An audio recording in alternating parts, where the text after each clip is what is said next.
All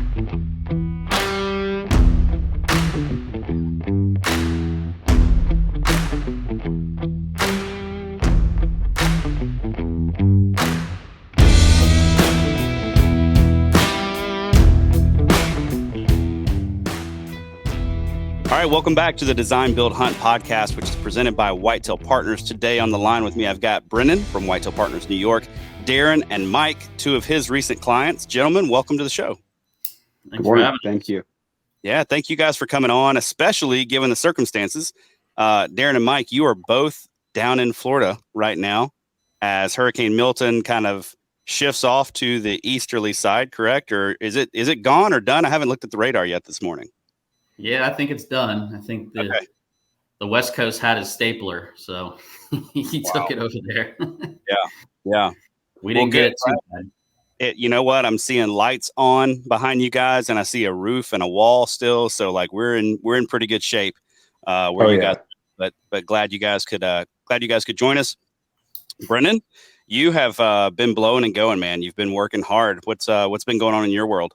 Yeah, it's been an extremely busy season. It's been great. A lot of clients. Obviously, Mike and Darren here, we did some work on their property, did a consultation. But this is kind of the time of year I get to relax and do some of my own hunting. So it's definitely much needed after this summer because I've been running all over the place, I feel like. That's right. And last time we tried to have you on one of our podcast episodes, you had like snuck away for a family vacation. Yeah, we were on family vacation and I hadn't been on a podcast for a while, so I felt bad. So I was like, you know what, I'll pull away for a little bit, leave the family, go down in the basement because there was a separate room down there. And there was terrible Wi-Fi. So I got out of that one. I went back up and enjoyed the vacation, but all was good.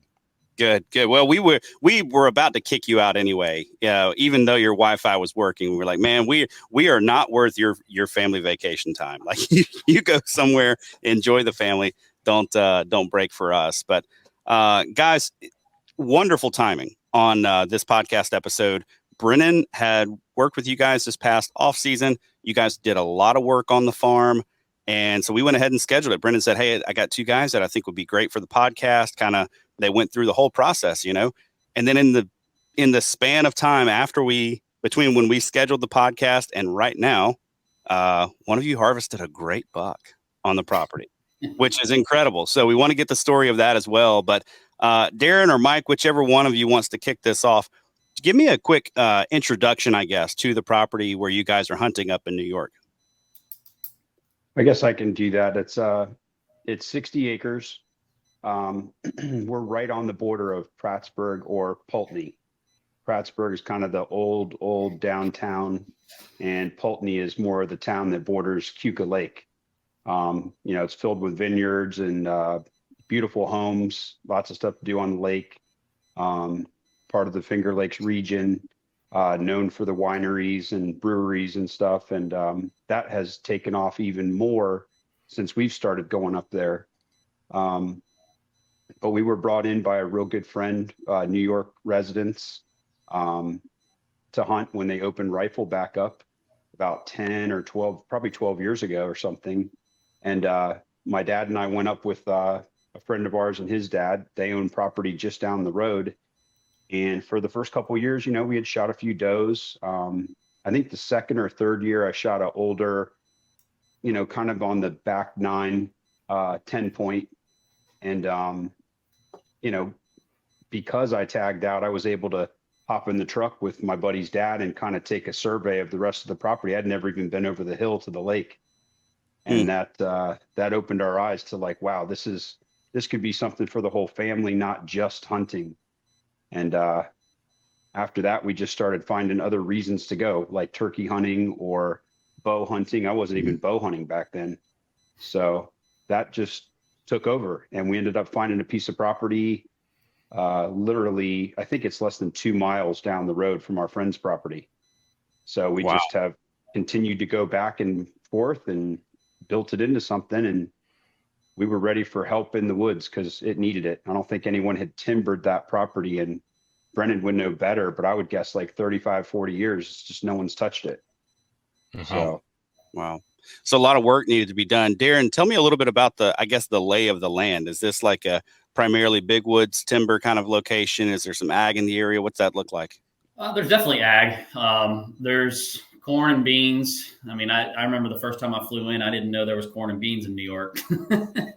Everybody thinks in New York City when you go there, and I flew in, and I remember, well, that's a whole nother story. But the first time we flew in, Mike had this big old jacked up Suburban, and the lights weren't working very well in the Suburban, and it was downpouring snow. And I'm like, Jesus Christ, I'm going to die.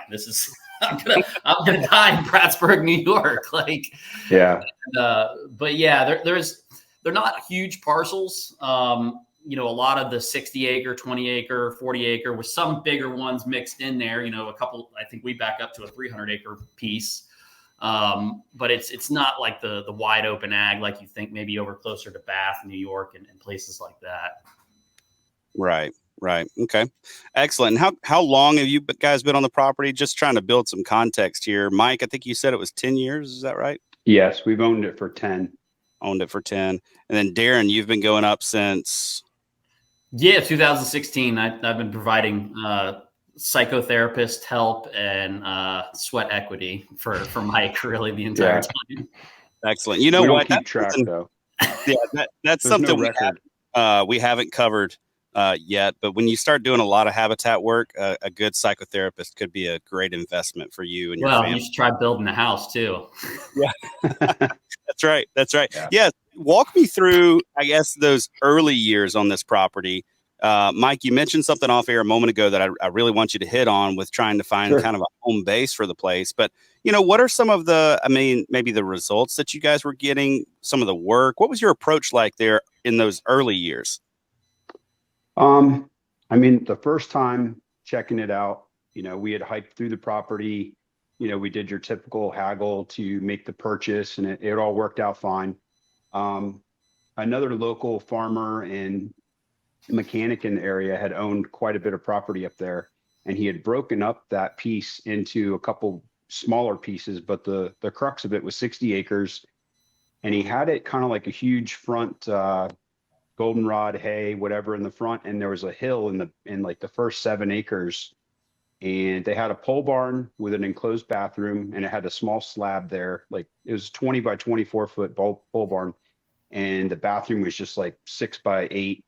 But it had power, and these guys would circle up their RVs and their campers on the weekends and just have a place to get a couple miles down the road and have a nice weekend barbecue. They would hunt it a little bit. There was your typical 2x4 stands in a couple of key spots, which oddly enough, those spots are still somewhat frequented by deer.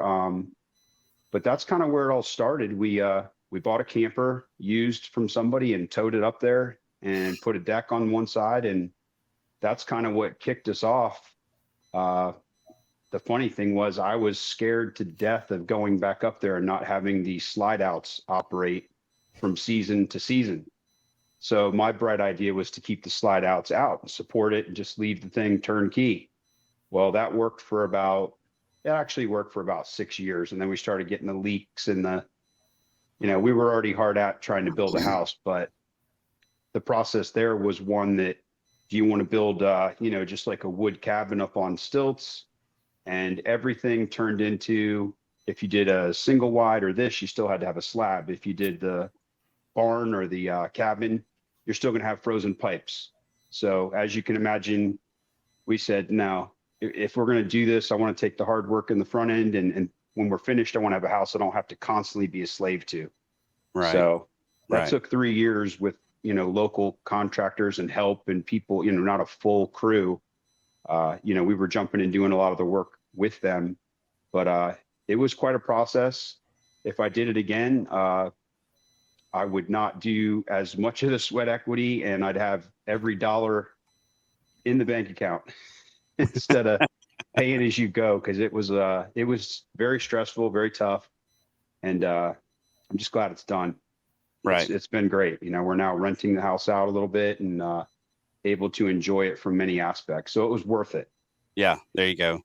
And I think, 2 things to point out from that. Number one, getting a home base on a property, especially one that you don't, live at, if it's more than a 20-minute drive down the road to your property, you really have to have that home base. You need water, you need power, you need some kind of way to store some tools and some kind of way to stay the night. It doesn't matter if it's a camper, obviously a lot more comfortable if it's a house. You're not dealing with frozen pipes and issues like you guys said, but having that home base, it makes it a lot more efficient when you wake up on a Saturday morning and, well, I was planning to get out there and work today, but now I got to go load up the trailer. I got to grab the tools. I didn't get to it last night because I was out at a ball game, whatever. It's easy to make excuses unless your tools are there. You've got a home there. You travel up on a Friday night, you can make it easy. So talk to me about some of the hunting in the earlier days, maybe from both of you. Like, what was that experience like? How much success were you guys seeing? I mean, I would say that the first part when I was hunting it a little bit more myself, which wasn't very long. There was a couple key spots where I would definitely see bucks coming in. I didn't have the correct stand set up where I had clear shots, or wasn't successful at getting in that next 5 yards just out of like some of the white pines where there's a lot of dead undergrowth, and just had, bad shots. But we definitely had good buck interaction there during rut or at the right time of year. There's always been a decent amount of does on the property. It's kind of funny because I think we're sitting around 1,800 feet above sea level, and oddly enough, there's a lot of swamp on the property. We're bordering swamp and ag. Okay. So, the joke around town was like, oh, you're gonna kill a swamp donkey. They live out there. There's big deer there. So, there was always good hope, and we had seen good buck. But I know for a fact, we had spent a lot of time going in and out of the property front or, top to bottom. And I think we very quickly started to realize, like, look, we got to find another way, just traipsing all over this property to, first of all, a little bit of adventure and finding out about the property was great. But we quickly learned, we're doing ourselves a discredit every time we venture out there and look at this and check out that. And I think we had a couple years of paying that price. Right. That's my experience. Darren, I think, can, indulge on that quite a bit too. No, I mean, I remember the first time I went up, it's that I'd never hunted outside of Florida. So I'm thinking there's going to be a 150 running around every side, the backside of every tree. And, the wonder that you have going into these new places in the unknown is like, you become ate up with it. And the first time we went up, I think Mike saw some good deer, but after we started hunting a lot together and going back, it follows that typical timeline of, the hunting's really, really good at first because you don't have a lot of people going on the property. It's not getting hunted. And then as the years go on, the quality of the deer declines, and you start trying to go to where the deer are. And then you start pushing the deer away from where the deer are because you're not hunting it, from the outsides in. And you're trying to read every book that you can and do, everything possible because you only get up there 4 or 5 times a year. And him and I both started seeing it, and we're like, the deer hunting isn't as good as it was. You're not getting the quality of bucks that you were. You're not, and it's because we're just, we're not hunting it the right way. And we know we're not hunting it the right way, but you're like, what do you do, So we started supplementing it a little bit with leasing properties up there, and that helped. We leased a couple properties up there and killed deer on those properties. But, I think it was just, how do we get this property, Mike's property, to be as good as it can be and start doing it the right way? Because it was, I think when we first started going up, that was, like we said, almost 10 years ago. So the finances are a little bit different 10 years ago. And, your business is a little bit different 10 years ago. And all of a sudden, as it's gone on, everything's starting to get a little bit better, and, you mature a little bit, and you're like, hey, I think we need to just get it done the right way. It's time to do it. And then we pulled the trigger. Excellent. So had you guys done much in the way of habitat management, trying to manipulate things prior to working with Brenon, or was it, maybe some of the typical stuff of like, hey, we went out, we found, what we thought was good stuff and set up on it? We put in some food plots and ran around with a chainsaw and cut as much as we could down with a chainsaw. But, I think what we were worried about most is like, once you cut trees down, those are down. And we know enough to maybe be dangerous, but I was like, it's your property, Mike. I'll do whatever you want. But I'd rather get someone in here that knows exactly what they're doing, and just for anything, confirm that, hey, this is what you should do.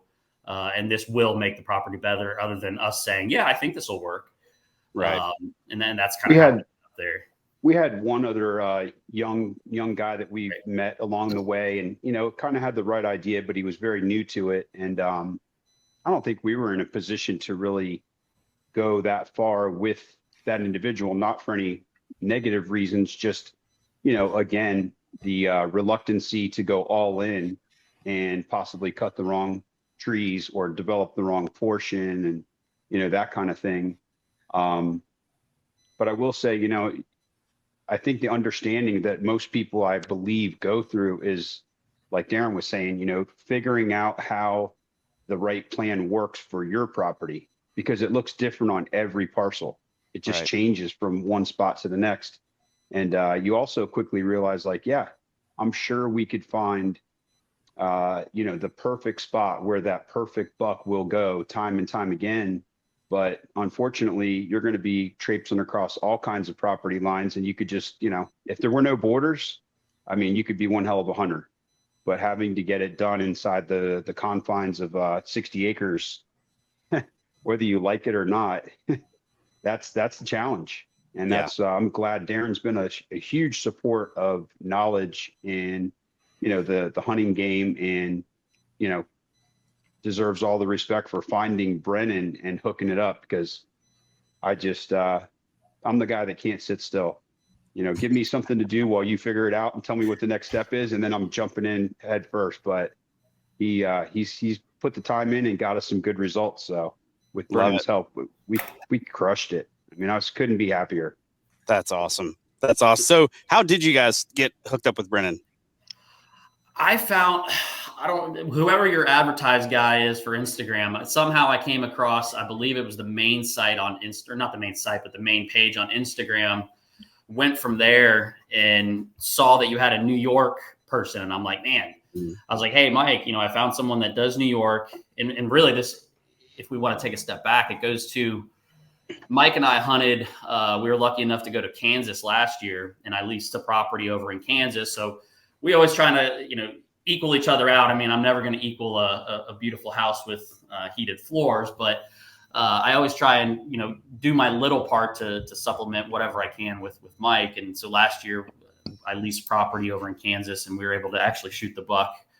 Mike shot that one that's on his wall over there. And so we put in again this year, and we didn't get drawn. And we had a lease out in New York as well, and he had that one. So I was like, well, I was like, Mike, I think it's time to actually get someone out here to do a layout at least of the property. I was like, I'll get it. I just think it's a good idea. And I was like, I found this guy who's in New York. It makes sense to have someone in New York because, all the big time guys are all other states over, Wisconsin or Michigan or Iowa or whatever. Right. And I was like, there's a guy in New York. I was like, I've looked through all of the stuff. I was like, he's, written some good articles. He's done some good things. I was like, I think it's worth it just to have him come out and lay out a plan. I mean, I've looked at some plans that they've done. I was like, it's the real deal. It's not a joke. And Mike looked at it. He's like, all right, let's do it. I think it's a good idea too. And then, called Brenon, and we did probably a 20 or 30 minute phone call with all three of us, and took off from there.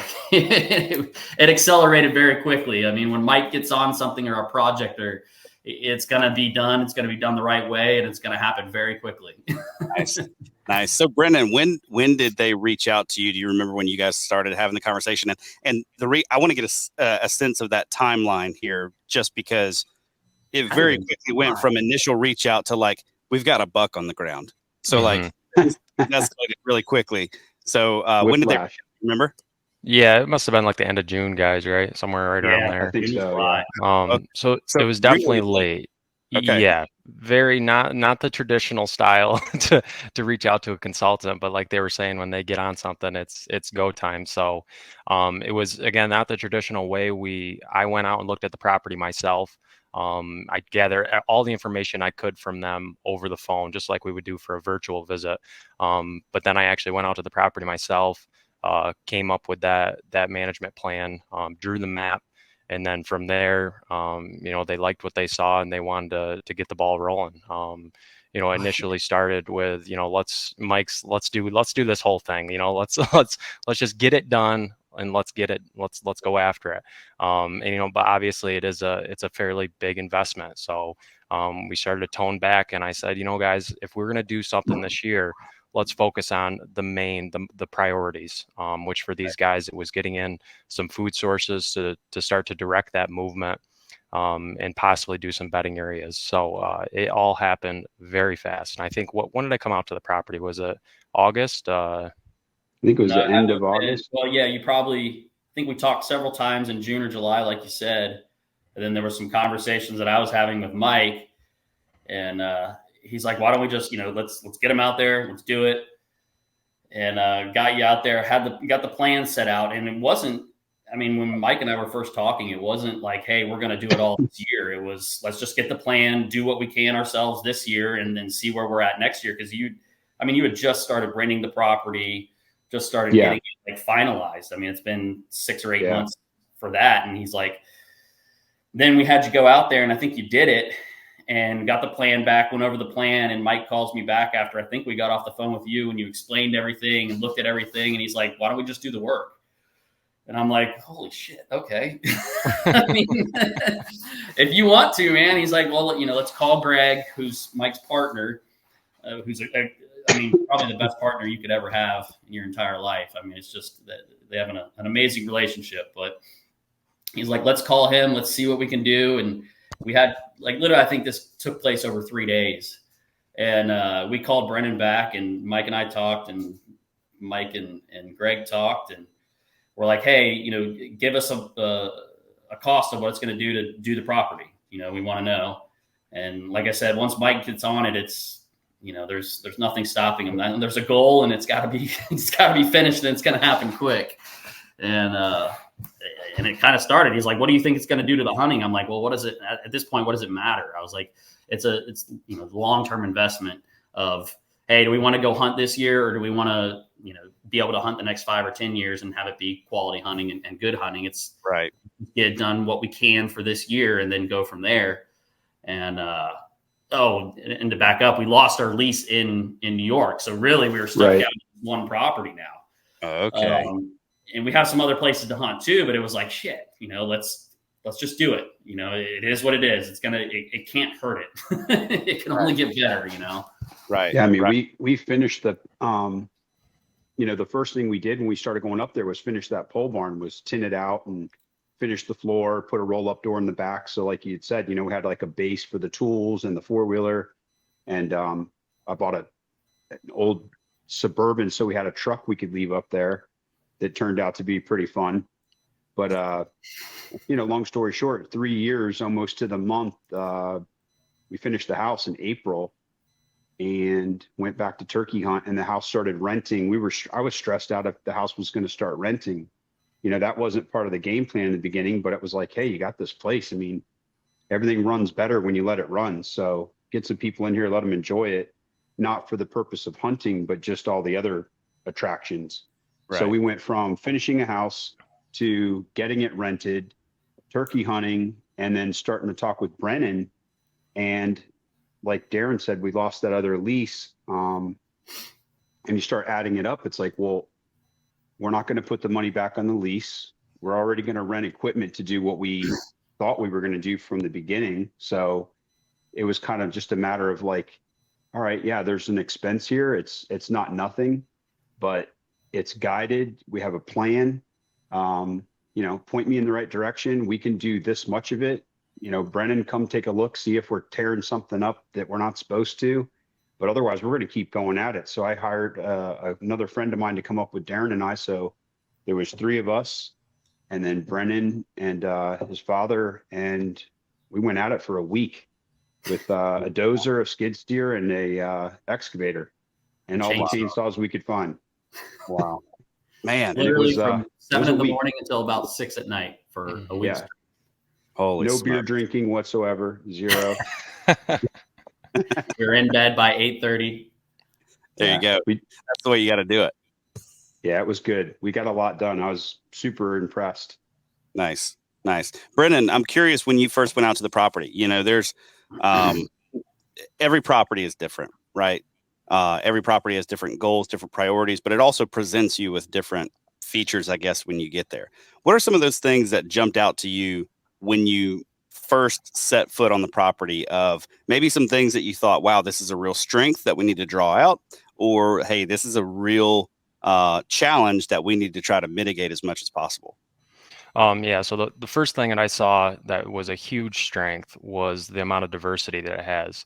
Mainly with those swamps. I'm a guy that absolutely loves swamps. I'm sure Darren's sick of them down there, but I love them. Those swamp donkeys, they are a real thing, and they're thick in there.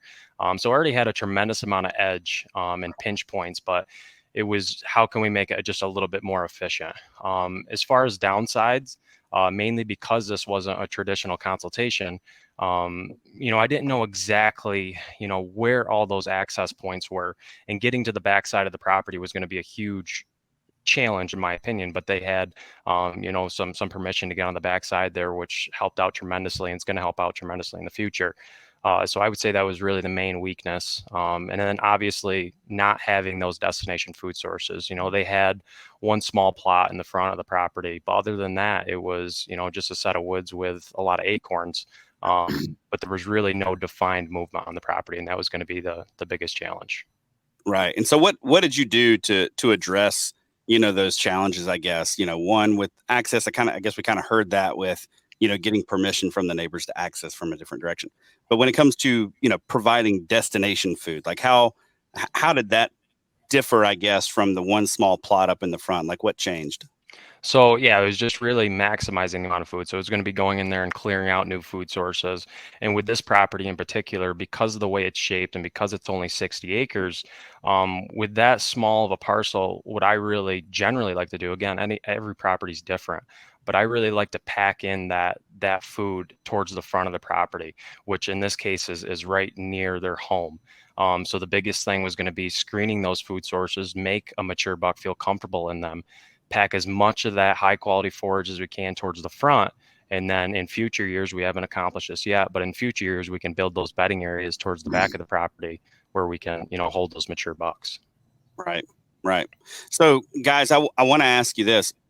Was there anything that was kind of a surprise for you, or, kind of, maybe you didn't expect it going into either working with Brenon or doing the habitat management part?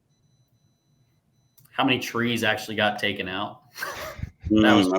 It was mind blowing to me. I mean, we had, Mike and I talked. I mean, what Brenon came up with wasn't far off from what we were thinking, but on the scale, it was night and day. I mean, I would have never been comfortable being like, yeah, Mike, I think you should take out 4.5 acres of all of your trees with a bulldozer and do things, make the screening plot with it and all that. I mean, it would have never been on that scale.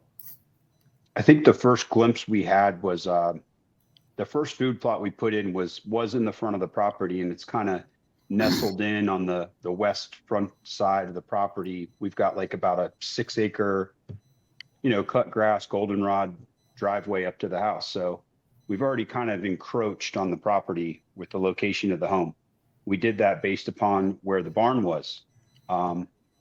So, in building and stuff, it was kind of like already, I guess if we had it to do again, I'd rather have more woods. I'd have pushed the house to the front, but it does make for an appealing entrance. And when you're pulling up to the house, it's beautiful. You get to enjoy not just hunting. You're in the woods without needing a sat phone, if there is such thing, But we did that front food plot because it was open. It was the least amount of stuff we had to clear.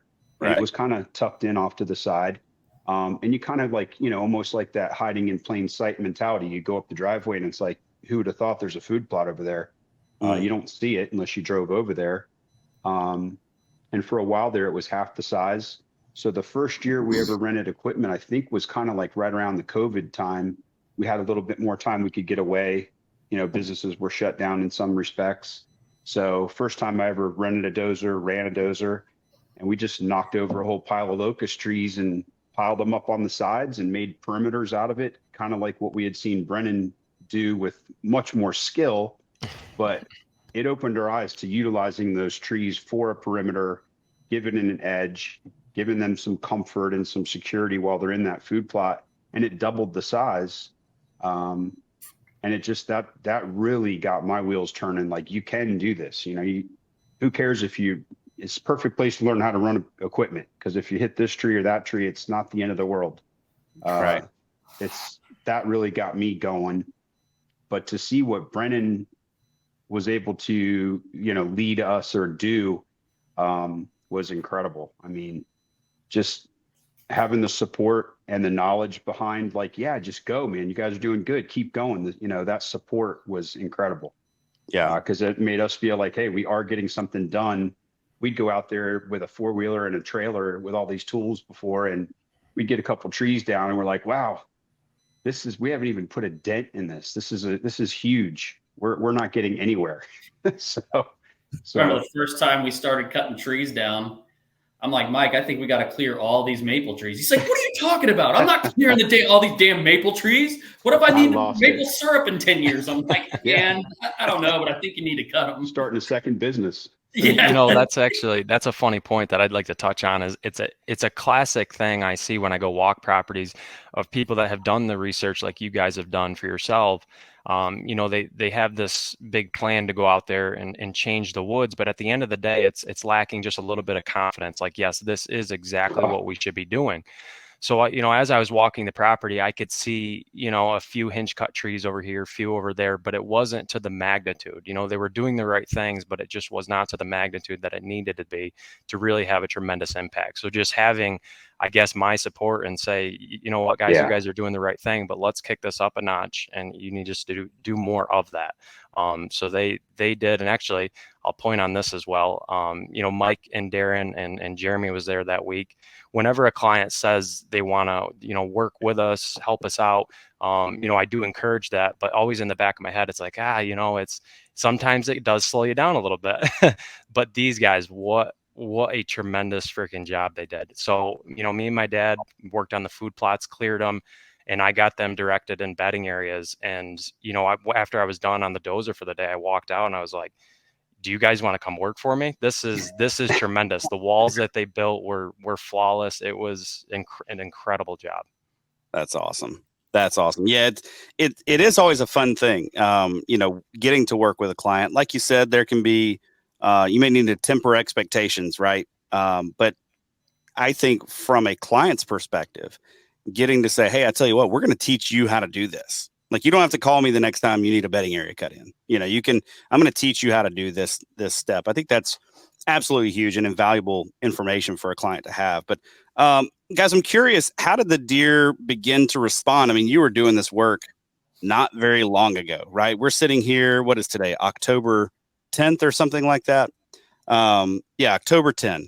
So it was not very long ago that you guys were doing this work. How did you see the deer respond, and maybe how quickly did you see them respond? August, I think, is when we did it. Mid-August, something like that. And you still had the does running around. Usually this going into September, you'd start getting some velvet bucks on camera up there. And into October, you'd start, finally seeing some hardhorn ones. And I'll be honest, I think we were going into this deer season, we hadn't had any kind of, buck on camera, truthfully, which honestly wasn't unexpected. I mean, we figured, hey, we're going to be doing a lot of work for that week, whether that's going to make a difference in 2 months, who knows, but it's probably not going to help it, but that's all right. But yeah, we hadn't had a good buck on camera at all.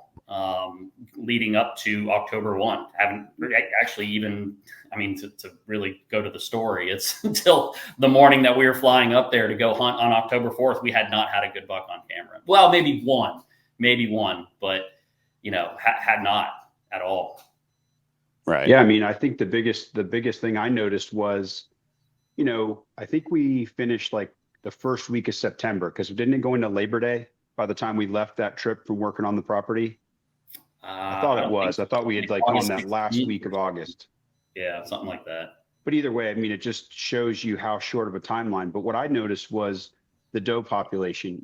Within 3 weeks, the doe population had gone from our typical 2 in the front, 2 in the back to like 3 or 4 in the front and maybe 4 or 5 in the back. And then there was a day where there was 15 doe in the one photo, or where the one camera was placed.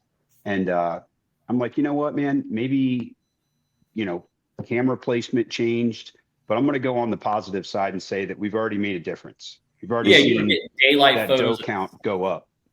Right. Yeah, not only doe count, but you were getting daylight photos in different areas of the property at the same time. It wasn't like you had one doe group, meandering around doing whatever they're doing. Is that you could start seeing that they were using those bedding areas. They were using the property as you wanted them to use the property during the day. There was you could definitely tell that. You could definitely see that.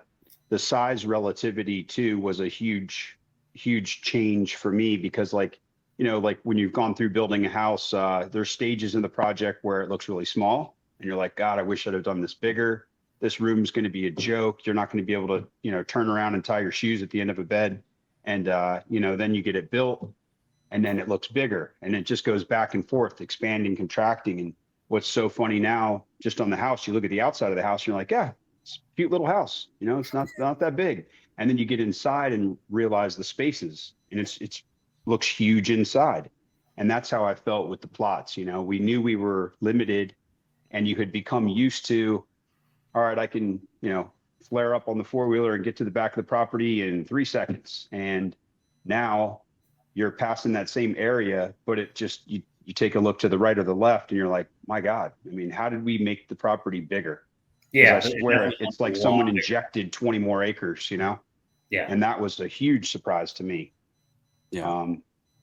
But I think the deer, like Darren had said, we never really got hardhorn deer till October. And then the place has always provided, say 1 or 2 good bucks walking through, like that first week of November, pretty much textbook always. I can remember being in a little bit of the boating industry where I've got a boat show in Fort Lauderdale that I have to go to that's always on Halloween. Well, I quickly found people to run that so I could go hunt that time of year. I always convinced him to go and leave, and every year I was like, Mike, we got to go. It's the rut. Yeah, you have to. So we'd always see deer. We weren't even like well versed in booking the correct flights. Like we'd get there at 5 p.m. The time's already changed. So now you're getting there at dark. You got to go to the grocery store. You're pulling in the driveway and, hey, there's a 10 point in the front yard. It's not where I want to see him, but at least we're seeing him, Yeah. And we're hoping that part stays around, but we're hoping like Darren's going to move into telling us this story on this great buck that he shot. But that other change, I would have to say, quite possibly being positive again, is that seeing that deer that might have passed through in years past, that deer at least stuck around for a day. And that's all it had to be, was that one day, because it connected the dots. And that's what I was going to say. Exactly. He can you'd see them move through, but now they're moving through and they had a reason to stay. Right. It was, Right. So tell me about this buck that was harvested in between. I thought this was going to be an awesome podcast about how 2 guys worked with Brenon. They got some work done and they're super happy and they're looking forward to a great season. Well, one of you is now tagged out, right? You only get 1 buck tag in New York? Yeah, until rifle season. A rifle. Yeah. So your tag is punched, Darren. Tell me. My season was done in an hour and a half. Wow. That's never happened to me before. But so yeah, like I said, we had not had any good bucks on camera, and we usually go up opening weekend just because this is the start of the 3 months where we go hunt. It's what we do, other than hunting down here in Florida in August. But we booked our flights and we weren't seeing anything. And I was like, I was texting with Brenon and Mike, and I was like, I'll probably go hunt some public land because I've scouted public land up there. I was like, Mike's daughter came up with us, and I was like, let her go shoot some does. I think there was a couple small bucks running around, and I was like, it'll just be a fun week. And so I think it was October 4th, we were flying up. We have the flights figured out now, as Mike was just saying. We leave West Palm at about 6. We land in Rochester at 11, and we're to camp by 1:30 or 2. And then you can usually get a hunt in that night. And I woke up at, I think 4:30, getting ready to go to the airport, and I get a notification on my phone, and it's a decent buck. And I'm like, all right, well, shit, cool, and know exactly where he's at. There's a stand that is, I mean, you could be on the back porch of Mike's house and you can hear people talking in this stand. That's how close it is. And I was like, man, we built a bunch of bedding. That was like the first bedding we built over there when we were working with Brenon. And I was like, man, it was 5 o'clock in the morning when he was coming through. I was like, I'm pretty sure that deer is going to go bed down right there. This time of year, what's the least amount of resources I can use as a deer and not have to, go walk 2 miles to go find more food or go do whatever. I have food here. I have water here because there's a water hole right there, and I have cover now. Before, and the photo didn't really do. I didn't think the photo did the deer anywhere near as much justice. No, I mean, you see it, and it's like, hey, it was just a good deer. We were happy to have a nice buck, Yeah, absolutely. Right. And so I get to the airport and I see Madeline, his daughter. I was like, guess where I'm sitting this morning or tonight? And they hadn't even looked at their phone yet. Didn't even know. I had no idea that there was a buck on camera. And as we're like goofing around, the person comes on the speakerphone and says, "Oh, your flight's delayed." Oh no! And we're like, "Oh man, I guess they had to land in Fort Lauderdale the night before." And they're like, "Oh, well, they're on their way. It's an Uber, and they'll be here, but you're delayed by 30 minutes." Well, that 30 minutes was our 30-minute layover in Atlanta. And so we were going to miss our layover in Atlanta. And they're like, "Oh, well, you're fine. You'll fly out from Atlanta at 3 and land in Rochester at 4:30 or 5. And I'm like, man, I was like, Mike, I think we got to hunt tonight.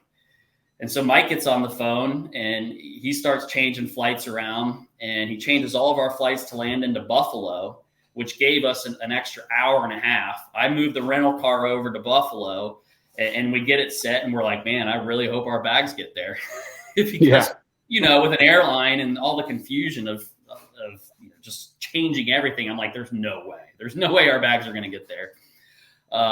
So we end up get to Atlanta, leave Atlanta at 12, land in Buffalo at 3:30, I think. And as I'm like at the rental car checkout, I get a text on my phone, "Your bags have arrived in Rochester." And I'm like, I knew it. Like my heart dropped. I call Mike. I was like, "Hey, man, I'm pretty sure my bags are in Rochester." He goes, "What are you talking about? I got your bags right here."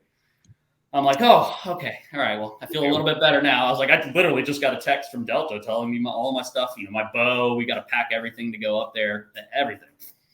And so we get in and we're talking on the way to camp. And I'm like, man, Mike, we really got to hunt tonight. He goes, I know, but what if we walk in and we blow him out? And I'm like, yeah, I mean, it's definitely possible. But I was like, if that deer is there where we think he's bedded, he's either going to come to the front food plot or he's going to come by this pine stand. I was like, those are the odds that's what I think. And the front food plot has a box stand that Mike and his daughter were going to hunt. And then I was going to slip into the pine stand. I was like, I think that's what we need to do. I was like, there's no wind. I was like, you just got to take your time and sneak in. And so literally we get to camp at 5:30, and it's, you already want to be in the stand an hour before that. And I was like, I think I rolled out of the truck as we were pulling in to try and get all of our stuff out and get stuff on. And I was like, man, we got to go. I was like, we got to hunt. And it was cool. And walking over to the stand, I mean, you could hear everything moving. And I'm like, Jesus, like you're trying to I had sneakers on, like just trying to make it as quiet as possible. And end up getting in this stand, and Mike texts me, he goes, "Oh, there's already 2 does at the end of the food plot when we were moving, getting into the box blind." I'm like, oh, well, it is what it is. Right. Those 2 does end up coming over to me and walk in front of me. And I'm like, all right, it's about 6 o'clock at that point. They go back into the bedding, and I can kind of watch them back into this bedding area that we made. And I remember seeing one of the does almost get bumped, like getting pushed out. And I'm like, that's interesting. I was waiting for something to come behind her, not chasing, but like, hey, get out of here. It's early in the year and just you're bothering me. And I was like, huh. So I text Mike and, tell him I saw those does, and then it's just quiet for the next hour and a half or whatever it was, 6 o'clock, about getting to for the next hour. And I start looking down this, we call it the extension now that Brenon belt is. And I see a couple of does out there, and it's getting to, Mike's making fun of me because he was calling it a bunch of different things too. But it's about 650, something like that. And it's getting low light. You know, I think sunset was at 6:30 or 6:33. And all of a sudden I see a flicker of a tail out in front of me. And I'm like, oh crap. And it takes a couple steps, and I just see a body on this thing. And I was like, good God. I was like, if this isn't a buck, I don't know. You know, it's the largest doe I've ever seen. And then he takes a couple more steps, and I just see horns. And I was like, oh shit. Like here it's going, and it's really low light, and he's moving. And so I'm able to grab my bow real quick, and he's coming out in front of me off to my right, and he's not stopping. And I literally have to go and turn around and sit on the shooting rail that's on this stand. And I draw back, and it's so quiet that I didn't want to do the loud meh that everybody does. I was like, if I do that, it's just going to, put him on notice a little bit too much, and he might jump the string. Right. So I start clicking, just making a clicking noise, and he doesn't hear me at first, and he keeps walking. And if he takes another 3 or 4 steps, I'm not going to be able to shoot him. And I finally click loud enough to where he stops and looks over. But at that time, I'm having to readjust myself to get over. And I remember putting the pin on him. And thank God my pin was lighted, because if it wasn't lighted, it would have been difficult. I mean, it was literally, I think I had 3 minutes legal shooting light left. And I remember letting it fly, and I'm watching the arrow, the luminok go. And I'm like, man, it went right into him. I know it went right into him. And he takes off, and I hear a crack when I shoot. Not the loud thump that you'd think. I'm remembering back, and I'm like, man, I heard a crack. I'm like, man, I don't know. And at that point, I'm a mess. Like, I'm shaking.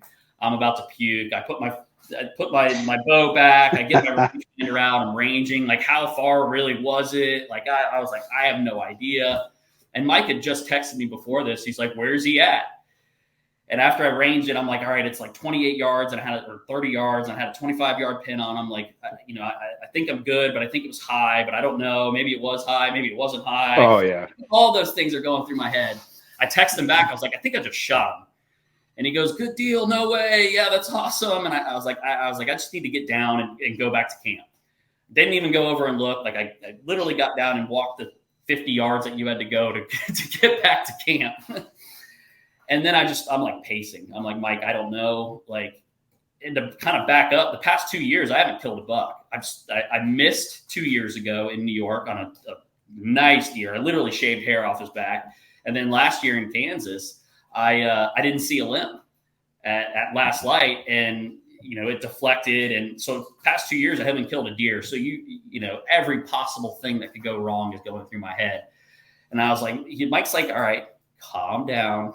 Mike got to be the psychotherapist this time. Yeah. And he's like, let's just go get something to eat. I'm like, yeah, I think that's a good idea. So poor Mike and Maddie, his daughter, just having to listen to me for the next 2.5 hours, just replay every possible scenario as we're sitting there at dinner of, what if this happened, what if that happened? I saw him do this. I saw this happen. I'm pretty sure. The anatomy of a deer. I think I saw this. Maybe I didn't see this. Maybe it's really not a big deer. Like, maybe it's a 4-point, I don't know. And so we get back, get all ready. And I was like, all right. And then we start walking out there, go to the hit site. Don't find anything immediately there. And I'm like, I know he turned it and ran this way, and I couldn't hear any running. So I'm like, he's on the 4-wheeler trail, probably, is what would make sense to me. And start circling around a little bit there. And I find the first drop of blood. I was like, oh, thank God I hit him.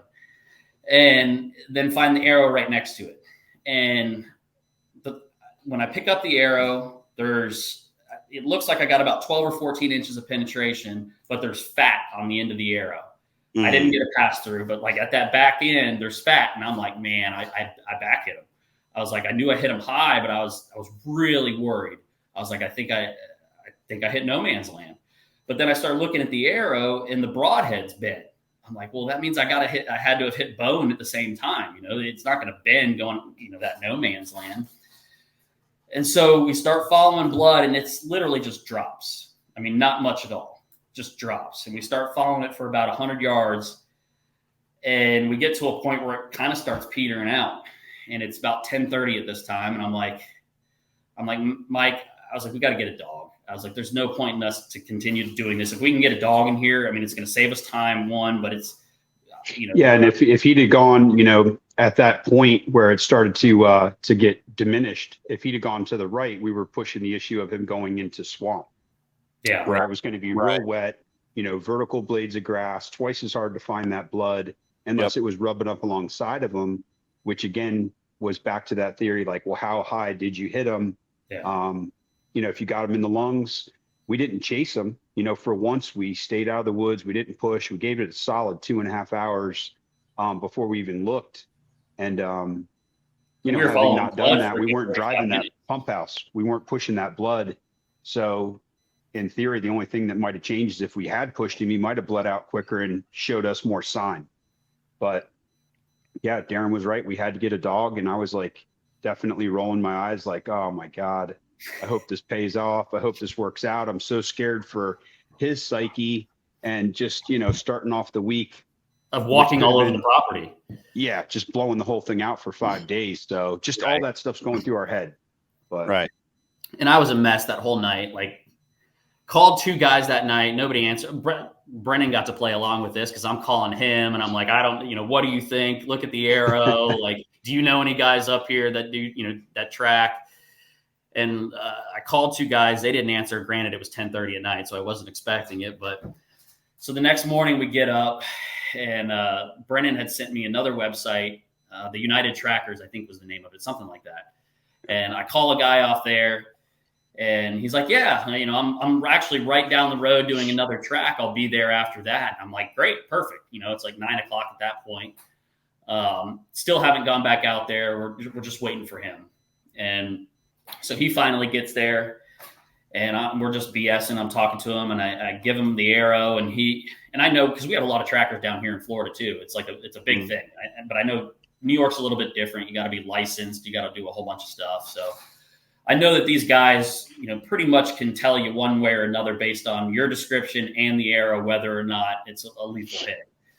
And so I give him the arrow and he goes, I hate to tell you, man, but I don't think we're going to find your deer. So immediately my stomach drops, I'm just like, oh God, like, I heard him say that. Maybe and I it was wasn't like as ready big as to I see thought it was. Darren Maybe it fall wasn't over. this. And he goes, but I'll go look if you want. I'm like, well, yeah, I mean, you're here. Like, we've got blood. We have to go look. Right. And what makes it funny is like, we're not used to it down where we're at, but he opens the door and there's a wired-haired dachshund in there in the back of the truck. Yeah. And I'm like, really? Like, this is what you're going to go trap this deer with? Darren's ready to ask for half price, Yeah. Dog, half the track. I was like, man, if the water goes over ankle high, the thing's going to have to start swimming. Like, I don't think. But apparently that's a big thing up there is like they all use dachshunds. It's pretty impressive. And I was like, well, hey, I don't care, man, whatever, let's go do it. And so we get to the hit site and that this time we actually find a lot of hair. And he goes, oh, that's shoulder hair. And I'm like, okay, well, to me, that sounds a heck of a lot better than, hitting high back. Mm-hmm. And so the dog immediately picks up on the trail. We find the hair. And he starts going exactly, obviously where all the blood is and gets to the place where, we stopped, where there was last blood and starts working out the trail. And the deer, we kind of thought he actually took a right and he ended up taking a left there. And about 20 yards beyond that, pick up blood again. And the dog's obviously just on the trail and start seeing blood again. And then the blood actually gets better. And I'm like getting a little more giddy, excited, little kid at Christmas time at that point. I'm like, all right, I think it's a better hit than, what we thought it was. Go down through a little creek and the blood's getting better. And the guy and the dog are up, about 30 yards in front of me. And all of a sudden I just hear him yell, get over here. I'm like, what? Throw an arrow on. And I look over and you can see the body of a deer. And the way it was sitting, it looks like it was bedded down. So I have an arrow and I'm walking over. And I'm like, that thing's dead. And walk up on it. And I didn't know how big it was, honestly. And get over. And then all of a sudden I could see the rack. And I'm just like, holy, I mean, I still don't know people who don't hunt. I don't know how they ever get this feeling, but from shooting it to that was just a feeling that it's indescribable. I mean, I grab this guy, I hug him, I grab the dog, I hug the dog. Like, I walked up on this deer, and I'm like, holy! I didn't know it was that big. Wow. And I go, Mike, the deer from the picture, and he's huge. Like, he's a big deer. I mean, I would have never guessed. It was indescribable. I couldn't tell you the feeling that I felt seeing that thing laying there. The dog was, happy. I'm like, any kibble, any kind of treat that this dog wants, let me know. And just walk up on it, and it was a high back. It wasn't high back. It was high hit, but it was double lung.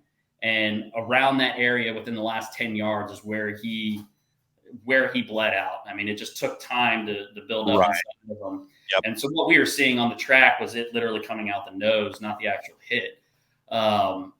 But in all, he went 290 yards. And I think he was dead that night, but he never bedded down in that 290 yards. So that's what kind of, we just, it just took us for a whirlwind of emotions it was a very stressful 24 hours.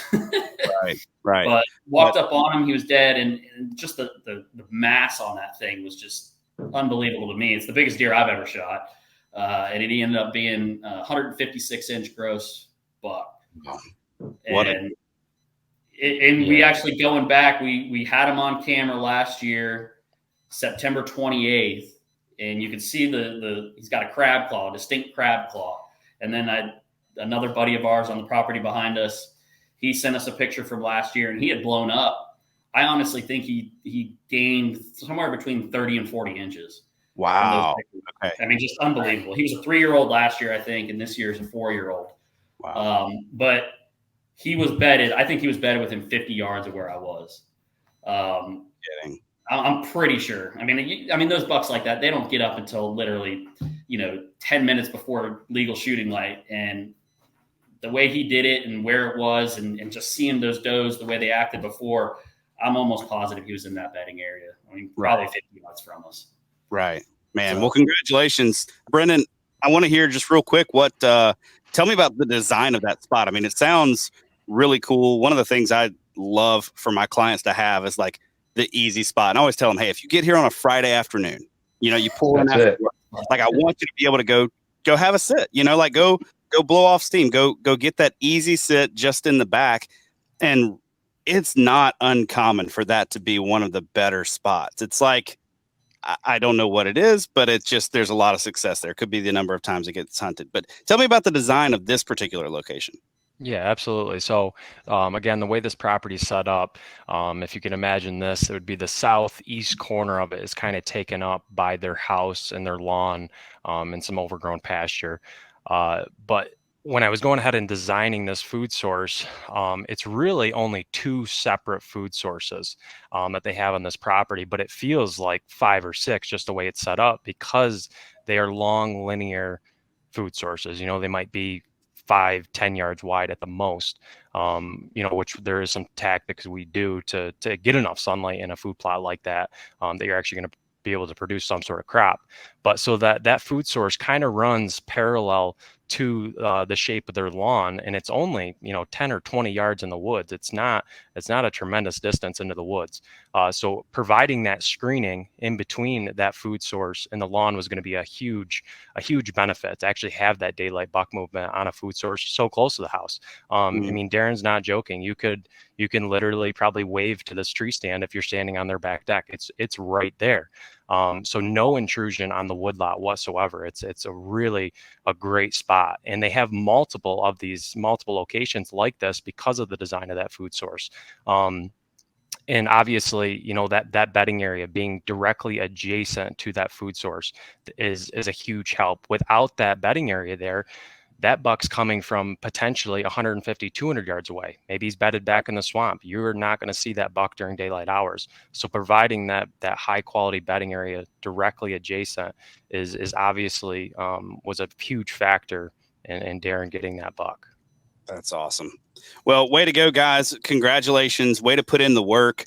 Brenon, sounds like a stellar design drawn up for these guys. Good job getting them squared away. I'm curious what's next. So, I mean, obviously there's more hunting to be done. what is the next big project that you guys have on the horizon for this property? I mean, I would I would say we want to do possibly a little bit more of what we started working on. We're going to let Brennan fill in the blank on that. But I think at some point, you know, with we've got a couple neighboring properties that allow us to hunt where these guys don't. They just don't hunt. There's like 25 acres my next door neighbor has that he's just a local and never has hunted, doesn't care to hunt. And there's another 10 or 15 acres alongside of that that's wide open. So between those and some other local properties, I think what we'd like to do is get something put in place where, you know, we can safely keep a tractor or some more small equipment, or find a local up there that says, hey, I've got all the equipment. You're going to piece together all your neighboring properties, friends, family, and we'll plan it, till it, do everything for you once a year, you know, and get that connectivity going and that plan in place so we can, you know, actively grow year round, or, you know, outside of the winter time, just have food on the ground all the time. And I think we got some more bedding that we need to do. But I think it's just like, you know, the bells and whistles, the core's there, the car has been built, you know, we might improve the exhaust and the headers and all that fun stuff, but we got a race car. It's small, but it gets it done. One thing that the property lacked was cover. And that was the bedding and the screening and the walls, because it hadn't been logged for, not even logged, but just, it hadn't been touched. So you had a lot of, not much, you know, wide open. You could see 100 yards, 200 yards. Yeah, it was all just straight up 40 foot tall. We need to get cover in here. I mean, you see a deer pass through, but they're not going to stay here. And they never did. And that's, after we did all that, that's what made me confident. Seeing that picture that morning, I was like, man, he's got to be here. It just makes sense for him to be here. Yeah. Right. And that cover was there. And yeah. And one last point I'd make is the coolest part about this property, you know, that week we spent on the property, we really only touched probably 15 acres of it. You know, there's a tremendous amount of potential on the backside of that. And I think that's going to be really great in the future, to tackle that and to really see what you can make out of 60 acres. You know, it's not a huge parcel, but just like you were saying, Mike, you go do this work, it feels like 400 acres out there, you know? I mean, I felt like we were building a golf course at part of the staging, going through the process that week. You know, you get to look at this wide open, you know, just dirt for a change, and you've got perimeters and you have, security, and it feels like feels like you showed up to get something done. It's just completely different. Love it. I love it. All right, guys, number one lesson, and we'll close with this. So like the top lesson that you would pass on to somebody else who's kind of in the same boat where you guys were, maybe in June or let's say May of last year, you got the property, you're thinking about what to do. What's one piece of advice you'd give? Go ahead, Darren. I was going to say, spend the money and get the plan, and then just do the work and get a bulldozer. Pay once, cry once, or however the saying goes, cry once, buy once. But over the 10 years that we've been going up there, I guarantee you we've spent tenfold of what we actually spent right now, just doing the little things here and there, here and there. Just do it. It's worth it. It gives you the confidence to go out there and know that, hey, I'm going to see deer. There's going to be deer going through here. Just pull the Band-Aid off and at least get that plan done to know, hey, these are the goals that we need to meet. This is what we need to do. And if you can do the little bit extra, get the bulldozer. I think Mike can attest that having the skid steer and these other things the stuff that you can do with the bulldozer and the time that you save doing it with the bulldozer makes all the difference in the world. I mean, if you could get two bulldozers, I would say do that, and you will accomplish. I mean, we probably could have got that entire property done with two bulldozers. I mean, really, that's how quickly it can get done. Right. I think the biggest thing I've learned out of it, and I would certainly pass on to anybody, is just in a nutshell, support. Financially, the friendships that you have, the company that you keep, the equipment that you buy, the time that you allot for yourself to get these projects accomplished. You've got to build in the correct support, because if you short any one part of that, you're just setting yourself up for a disappointment or failure. And like Darren said, thank God we didn't go too far in all those early years of doing stuff. We did what we thought we were, growing and learning about, but obviously we wanted to do more. We were just biting off these little feel good size morsels to get through season after season. And, I can't say it enough. You got to have a place to stay. Like Josh and I, excuse me, we're talking about, having a place to put the tools, having the tools, making sure you can get a decent night's sleep, the whole thing, transportation, you're going to need that one fitting or that one part or something's going to break. And it's just, you got to set yourself up for, the achievement that you have in front of you. And don't kid yourself. It's the more you lay it out and the more you plan, the better outcome you're going to get. And, these guys brought the support to us, and that's the only reason we were able to get this far. So, yeah, the little things all add up. Usually, it's the little things that'll screw you on a big deal like that. And the little things just finally came together. Like if you hadn't spent the time to make the plots like that, if you hadn't, like Mike's saying, you didn't have the support to say, yeah, that's what you need to do. If you hadn't, I was thinking back on it. I spent 45 minutes, if not an hour, cutting around that tree, trying to figure out exactly every single way a deer was going to come through there. And I didn't even think about it at the time, but now looking back on it now, if I hadn't have done that, I wouldn't have been able to get that shot from where he came. Wow. I learned that from last year on that, the buck in Kansas, where that one little limb was the one thing. So I was like, all right, you need to sit here and do this. And while I'm doing that, they're still taking care of other parts of the property that had to get done. So if you don't have the 3 or 4 guys that are just ate up with it, it's going to take a little bit longer too. Yep. Absolutely. Well, gentlemen, thank you so much for your time. I appreciate it. Appreciate you coming on. And I'm really looking forward to a picture of Mike's buck that he's going to get in a couple weeks. I hope so, buddy. Right. So mine was 1 inch bigger than Mike shot last year in Kansas. That's all I wanted. His was 155 and mine was 156. So there you go. Mike, we're sending a 158 your way. I appreciate it for November. So, all right. Well, thanks, guys. Appreciate your time. Have a good day. It was a pleasure. Thanks, guys. See ya.